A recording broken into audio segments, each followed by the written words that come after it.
أهلا وسهلا يا رمضان شهر التوبة والغفران مرحبا بك رمضان رمضان نحمده ونصلي على رسوله الكريم أما بعد فأعوذ بالله من الشيطان الرجيم بسم الله الرحمن الرحيم رب اشرح لي صدري ويسر لي أمري واحلل عقدة من لساني يفقهوا قولي۔ ناظرین السلام علیکم ورحمۃ اللہ وبرکاتہ۔ پروگرام شہر رمضان کے ساتھ آپ کی خدمت میں حاضر ہیں۔ اللہ تعالیٰ کا بہت شکر ہے، بہت احسان ہے کہ ایک بار پھر ہماری زندگی میں رمضان المبارک کی آمد ہے۔ ہم اللہ کی رحمتوں کے ساتھ، خاص عنایتوں کے ساتھ اس مہینے میں داخل ہو چکے ہیں۔ ان رحمتوں اور برکتوں سے بھرپور فائدہ اٹھانے کے لیے ضروری ہے کہ ہم ذہنی طور پر اپنے آپ کو تیار کریں۔ رمضان وہ مہینہ ہے جس میں قرآن مجید نازل ہوا۔ رمضان وہ مہینہ ہے جس میں لیلۃ القدر ہے، جو 1000 مہینوں سے زیادہ افضل ہے۔ یہ وہ مہینہ ہے جس میں ہر عمل کا ثواب اور اجر کئی گنا زیادہ بڑھ جاتا ہے۔ لہٰذا ہم سب پر لازم ہے کہ ہم پورے ذوق اور شوق کے ساتھ اور پوری تیاری کے ساتھ اس کے ایک ایک لمحے سے بھرپور فائدہ اٹھائیں۔ مسند احمد کی ایک روایت میں اس مہینے کو مبارک مہینہ کہا گیا ہے۔ رسول اللہ صلی اللہ علیہ وسلم نے فرمایا، قد جاءکم رمضان شہر مبارک، تم پر رمضان آ گیا ہے جو ایک مبارک مہینہ ہے۔ یہ ایک حقیقت ہے کہ اللہ تعالیٰ نے بعض مہینوں کو بعض پر، بعض راتوں کو بعض پر، بعض دنوں کو دوسرے دنوں پر، بعض انسانوں کو دوسرے انسانوں پر، اور اسی طرح دیگر اشیاء میں بھی بعض چیزوں کو بعض چیزوں پر فضیلت دی ہے۔ اللہ تعالیٰ نے رمضان کو باقی مہینوں پر جو فضیلت عطا کی ہے، اس میں جو بھی ہمارے لیے خیر و برکت اور بھلائی ہے، ہمیں چاہیے کہ ہم اس سے بھرپور فائدہ اٹھائیں۔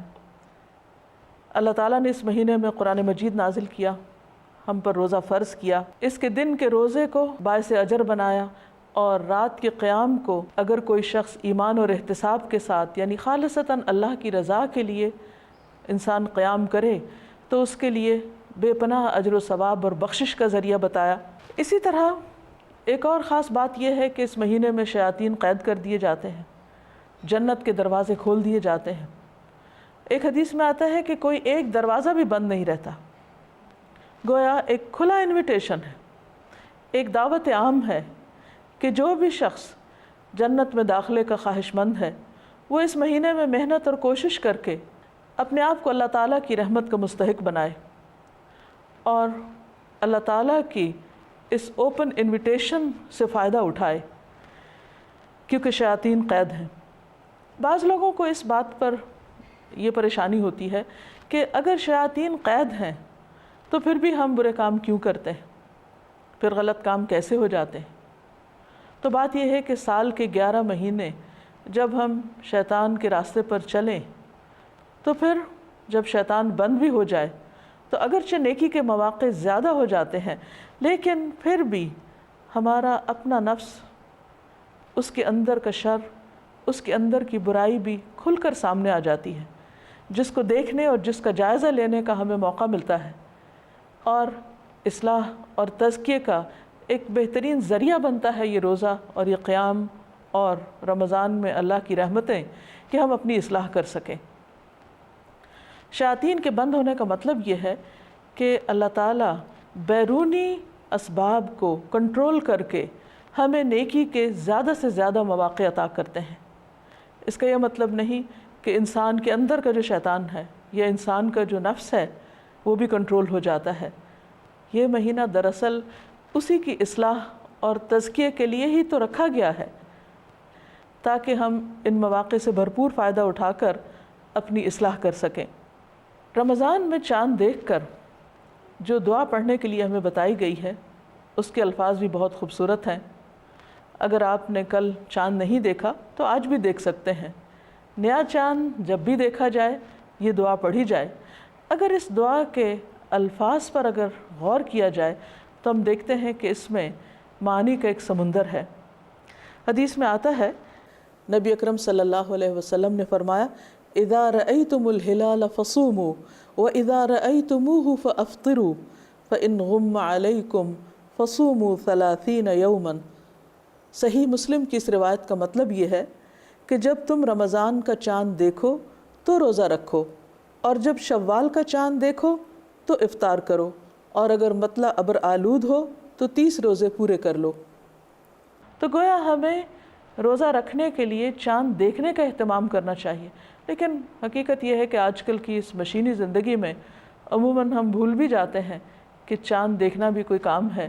لیکن آپ تجربہ کر کے دیکھیے کہ چاند دیکھ کر روزہ رکھنا اور چاند کا دیکھنا اور نہ دیکھنا برابر نہیں۔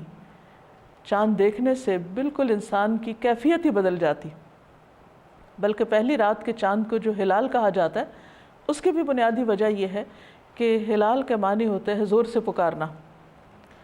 تو چاند کو دیکھ کر ایک طرح سے شور اٹھتا ہے کہ وہ چاند نظر آ گیا، چاند نظر آ گیا، تو اس بنا پر اس کو ہلال کہا جاتا ہے۔ بہرحال چاند دیکھ کر جو دعا پڑھنا مسنون ہے وہ ہے اللہم اہللہ علینا بالیمن والایمان والسلامت والاسلام ربی وربک اللہ۔ یا اللہ ہم پر یہ چاند امن، ایمان، سلامتی اور اسلام کے ساتھ طلوع فرما، اے چاند میرا اور تیرا رب اللہ ہے۔ گویا ہم مہینے کے آغاز میں ہی اللہ تعالیٰ سے چند چیزیں مانگتے ہیں، اور آپ دیکھیے کہ وہ کیا ہیں؟ امن، ایمان، سلامتی اور اسلام۔ ان سب کے اندر جو بنیادی کانسیپٹ ہے وہ امن کا ہے۔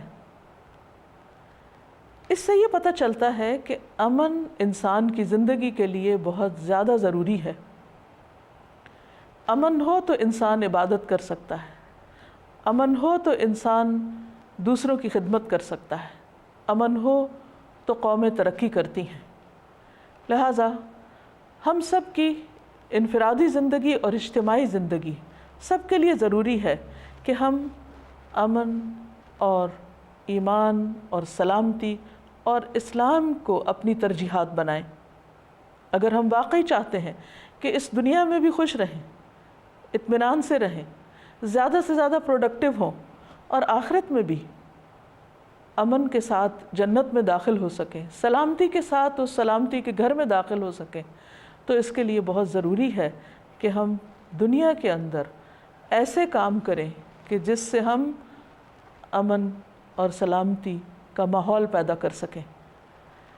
یہ ہمارے لیے بھی ضروری ہے اور ہماری پوری قوم کے لیے بھی ضروری ہے، اور اقوام عالم کے درمیان مملکت اسلامیہ پاکستان کو اسلام کی صحیح نمائندگی کرنے کے لیے بھی ضروری ہے کہ ہم اس خطے کو امن کا خطہ بنائیں۔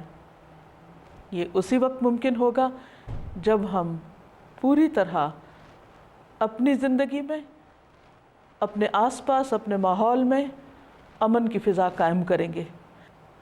ایک اور دعا جو نبی صلی اللہ علیہ وسلم سے منقول ہے، اس کے الفاظ کچھ یوں ہیں: اللہ اکبر، اللہم اہلہ علینا بالامن والایمان والسلامت والاسلام والسلامت والاسلام والتوفیق لما تحب وترضى ربنا وربک اللہ۔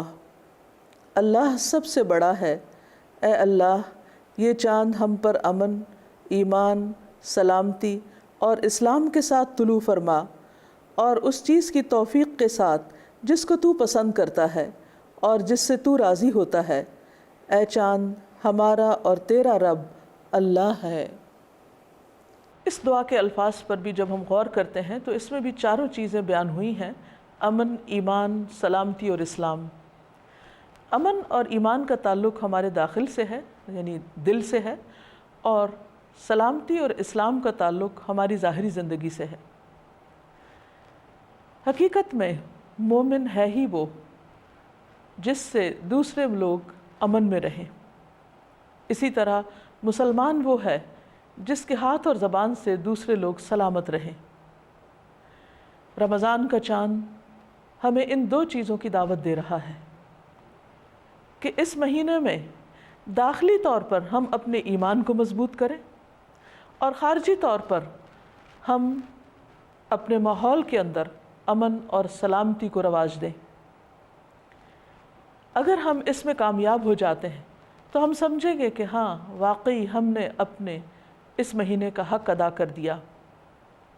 اللہ تعالیٰ کی رحمت عام ہے، نیکیوں کا موسم بہار ہے، ہر طرف نیکی کا ایک سما نظر آتا ہے۔ ایسے میں ہمیں ہر اس کام سے بچنا چاہیے کہ جس سے امن میں خلل آتا ہو، جس سے دوسروں کی جان مال کو کسی قسم کا کوئی نقصان پہنچ سکتا ہو۔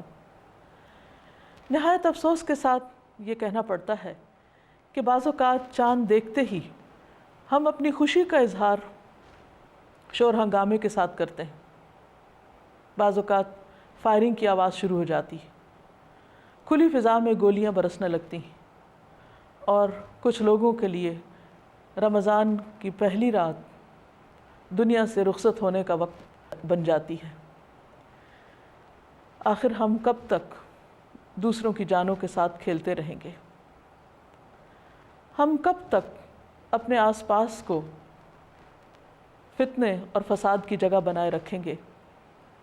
ہمیں اپنے طرز عمل پر غور کرنا ہے۔ ہمیں اس رمضان میں اپنے سے عہد کرنا ہے کہ ہم نہ صرف یہ کہ اپنے ہاتھ اور زبان کے ساتھ دوسروں کو کوئی تکلیف نہیں پہنچائیں گے، بلکہ اجتماعی طور پر امن کی اس فضا کو رواج دیں گے، اور اس کے لیے سب جو بھی کوشش ممکن ہو سکی کریں گے، کیونکہ ہم اس دنیا میں ہمیشہ کے لیے نہیں رہیں گے۔ ہمیں ایک دن اللہ کے حضور حاضر ہونا ہے، اپنے ہر عمل کا جواب دینا ہے، ہمارا حساب ہوگا۔ اللہ تعالیٰ ہمیں بار بار امن، رحمت، سلامتی، برکت کی یہ فضا اس لیے دے رہا ہے تاکہ ہم اپنی اصلاح کر سکیں۔ رمضان پھر ایک بار ہماری زندگیوں میں آیا ہے تاکہ ہم صرف ذاتی عبادت پر ہی توجہ نہیں دیں، بلکہ اس کے ساتھ ساتھ ہم اجتماعی طور پر ایک دوسرے کے ساتھ ہمدردی، غمخواری اور دوسروں کی جان مال، عزت و احترام، ان چیزوں کو بھی رواج دیں۔ ہم دیکھتے ہیں کہ اللہ کے حبیب حضرت ابراہیم علیہ السلام نے جب خانہ کعبہ تعمیر کیا تھا تو انہوں نے ایک دعا مانگی تھی کہ رب اجعل ھذا البلد آمنا، کہ اے اللہ تو اس شہر کو امن والا بنا دے، اور اللہ سبحانہ و تعالیٰ نے ان کی دعا قبول کی، اور ہم دیکھتے ہیں کہ آج تک وہ شہر امن والا ہے۔ نبی صلی اللہ علیہ وسلم نے مدینہ کو حرم قرار دیا۔ یہ وہ شہر ہیں جہاں پر کسی انسان تو کیا، کسی جانور کو تکلیف دینا بھی گناہ ہے، حتیٰ کہ پودے توڑنا، پتے توڑنا اور مختلف طرح سے کسی بھی چیز کو نقصان دینا حرام قرار دیا گیا ہے۔ یہ سمبل ہے ہمارے لیے امن کے۔ عملی طور پر اللہ تعالیٰ نے ان جگہوں کو پرامن بنا کر ہمارے لیے ایک مثال قائم کر دی ہے کہ ہم جہاں کہیں بھی رہتے ہوں وہاں اپنے آس پاس کو پرامن بنائیں۔ اسی طرح ہم دیکھتے ہیں کہ ہماری نماز بھی ہمیں امن کا سبق دیتی ہے۔ رمضان میں دن میں تو روزہ رکھیں گے، لیکن رات کو عشاء کی نماز کے ساتھ تراویح کا اہتمام بھی کریں گے۔ ہر روز کئی اضافی رکعتیں پڑھنے کے بعد ہمیں کیا کرنا ہے، اس سے ہمیں کیا سبق لینا ہے؟ اگر دیکھا جائے تو ہماری نماز بھی ہمیں سلامتی کا سبق دیتی ہے۔ نماز کے اختتام پر ہم دونوں طرف سلام کرتے ہیں، گویا اپنی زبان سے یہ الفاظ بولتے ہیں کہ ہمارے دائیں اور بائیں جو بھی مخلوق ہے ان سب کے لیے ہمارا سلامتی کا پیغام ہے، سلامتی کی دعا ہے۔ پھر یہ کیسے ہو سکتا ہے کہ ایک بندہ مومن نماز سے اٹھنے کے بعد وہ کام شروع کر دے جن میں فساد اور بگاڑ ہو اور امن عامہ کی خرابی ہو؟ نماز کے فوراً بعد جو دعا ہمیں سکھائی گئی ہے اس کے الفاظ بھی کچھ یوں ہیں: اللہم انت السلام ومنک السلام تبارکت یا ذا الجلال والاکرام۔ اے اللہ تو سراسر سلامتی ہے اور سلامتی تیری ہی طرف سے ہے۔ تو گویا اللہ تعالیٰ کی ہم ایک صفت بیان کرتے ہیں، اور وہ صفت کیا ہے؟ السلام۔ اللہ سبحانہ وتعالیٰ خود السلام ہے، تو وہ سلامتی کو کتنا پسند کرتا ہوگا۔ اگر یہ رمضان ہمیں سلامتی کا سبق نہیں دیتا اور ہماری زندگی میں وہ چیزیں نہیں آتی جو ہمارے لیے امن اور سلامتی کا ذریعہ بنے، تو پھر ہم نے اس رمضان سے کیا پایا؟ لہٰذا رمضان کے آغاز میں ہی جو دعا ہم مانگ رہے ہیں اس میں ہم ان کاموں اور ان باتوں کی توفیق بھی مانگ رہے ہیں جو اللہ کو پسند ہے، جن سے اللہ راضی ہوتا ہے۔ لہٰذا صرف دعا ہی نہیں کرنا، کوشش بھی کرنا ہے۔ اللہ تعالی ہم سب کو اس کی توفیق عطا فرمائے کہ واقعی ہم اس رمضان کو اپنے پچھلے تمام رمضانوں سے بہتر بنا سکیں، ہر اعتبار سے، عبادت کے اعتبار سے بھی، انسانوں کی خیرخواہی اور ہمدردی کے اعتبار سے بھی، اور امن و سلامتی کی فضا کو رواج دے کر بھی۔ اللہ تعالیٰ سے دعا ہے کہ وہ ہمیں اس کی توفیق عطا فرمائے۔ وآخر دعوانا ان الحمد للہ رب العالمین۔ التوبة والغفران مرحبا بك رمضان رمضان